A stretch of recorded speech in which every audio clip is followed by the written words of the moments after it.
What's up guys, welcome back to a new video. If this is your first time here, welcome to my channel. Henry SVTV here, coming at you with more gaming content, and we are only a few days away from the official launch for the Outriders, the new co-op RPG game developed by People Can Fly and published by Square Enix. So in today's video we have a lot to go through, and to be honest, there's a ton of content to discuss, but here's everything that you should know prior to getting your full hands on the game. Additionally, we'll go through some of the legendary weapons that you'll be able to obtain within this game. But without further ado, let's go right into the action. And to start with, let's go through everything that you should know about this game prior to getting your full hands on it. So the Outriders is the new third-person action RPG game that sets you behind humanity's last effort of colonizing a new planet called Enix. Right after your arrival to this promising alien planet, things start to go wrong right from the beginning. So you and a few colonists are set to encounter a strange signal which is called the anomaly, followed by a mysterious storm which ends up altering you and a few other survivors along with Enix fauna with a strange super abilities and powers. So you, being one of the altered ones, will jump into a quest to find the source of this signal and a new hope for humanity. And this is actually when things start to get,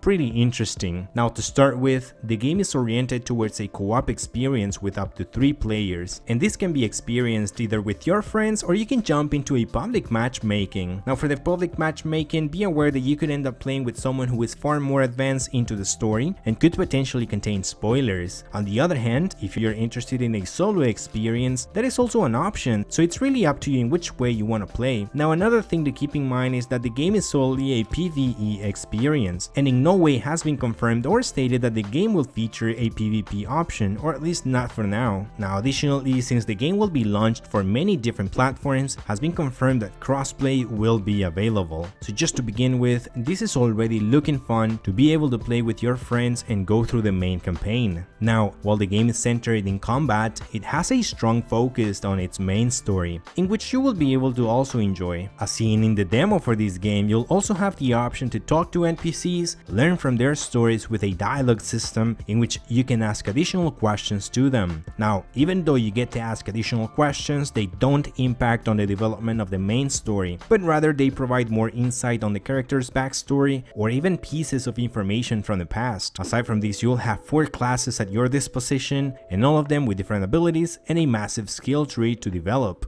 The classes that you'll be able to play with are Technomancer, which is some sort of support and has the ability to heal others, as well as the great ability when it comes to manipulating the anomaly to defeat enemies from afar. Next up, we have the Pyromancer, which has the ability to ignite your opponents with attacks such as a massive heat wave. We also have the Trickster, who is able to bend time and space, and you can create some sort of a dome that slows down enemies and even their bullets. And lastly, we have the Devastator, which is your tank, and he has the power of earth with one of the greatest attacks such as Impale. Now, if you want to get into more details for each of the classes, feel free to check my series of the Outriders where the 4 classes are explained in detail. I'll drop the links in the description below. And by the way, if you're wondering if you'll be able to play with all of the classes, well, the game will let you have a total of 6 slots for characters, from which you have multiple classes with different abilities. Now, let's move a little bit onto the customization portion, and you will have the great experience of having different types of loot that you can gather and later craft. The game has a wide variety of weapons to customize along with armors, and another interesting thing is that the world in the Outriders is divided into different world tiers. So the higher the tier, the higher the difficulty will be, with all sorts of new opponents, but the one thing is certain, and that is that the loot will also be more rewarding. Now, at this point in time, there isn't much more information on how the crafting system will work, but based on what has been featured in the game so far, it will potentially be a cool feature. And to top this up, my friends, everything in the game can be looted, as there has also been confirmation that once you get the game, you'll get the full package and experience, and there are no microtransactions included at this point. Something else that you should know about is that the game has been confirmed that you can expect not only a campaign mode, which by the way, it has been explained that it can range somewhere close to the 20 hours of gameplay, but additionally you will have side quests, quests at your disposition, and also what developers have called the endgame content. With these last two combined, you can add up to additionally 40 hours altogether. So as you can see, there's plenty of content to enjoy and for you to level up each of your characters and enjoy each of their abilities. Now, in my own words, I feel very excited, to be honest, about this one. Even though the graphics are not tremendously over the top, it's been stated that developers focused more in the type of gameplay that you will experience with constant frame rates, and honestly, I am more into that and I'm very happy that it turned out this way. And with what I've been able to try from the demo,